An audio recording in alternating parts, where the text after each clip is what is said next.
गांव की कच्ची सड़कों पर सुबह की हलचल थी। सीमा भाभी घर के आंगन में झाड़ू लगा रही थी। तभी उनका छोटा देवर अमन स्कूल के लिए तैयार होकर निकला। अमन बोला, भाभी आज मेरी फीस जमा करनी है, लेकिन भैया शहर गए हैं। सीमा भाभी के चेहरे पर हल्की चिंता आई, लेकिन उन्होंने मुस्कुराकर कहा, तू चिंता मत कर, कुछ न कुछ हो जाएगा। घर में पैसों की तंगी थी।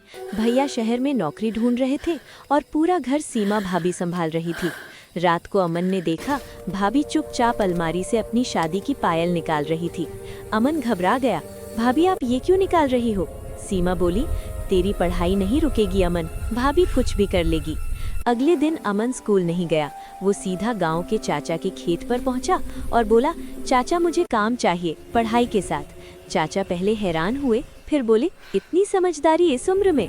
अमन बोला, मेरी भाभी मेरे लिए अपने गहने बेच रही हैं, अब मेरी बारी है। शाम को सीमा भाभी को पता चला कि अमन स्कूल नहीं गया। वो गुस्से में खेत पहुंची। ये क्या हरकत है? अमन ने धीरे से कहा, भाभी मैं आपकी तरह मजबूत बनना चाहता हूँ। सीमा भाभी की आंखों में आंसू आ गए। उन्होंने अमन को गले लगा लिया। कुछ हफ्तों बाद भैया की नौकरी लग गई। घर में खुशहाली लौट आई। सीमा भाभी ने अमन की फीस भरते हुए कहा, आज मुझे गर्व है कि तू सिर्फ मेरा देवर नहीं, मेरे बेटे जैसा है। अमन मुस्कुराया और बोला, और आप सिर्फ मेरी भाभी नहीं, मेरी ताकत हो। कहानी का संदेश, रिश्ते खून से नहीं, समझ और त्याग से मजबूत होते हैं। नौकरी लग गई। घर में खुशहाली लौट आई। सीमा भाभी ने अमन की फीस भरते हुए कहा, आज मुझे गर्व है कि तू सिर्फ मेरा देवर नहीं, मेरे बेटे जैसा है। अमन मुस्कुराया और बोला, और आप सिर्फ मेरी भाभी नहीं, मेरी ताकत हो।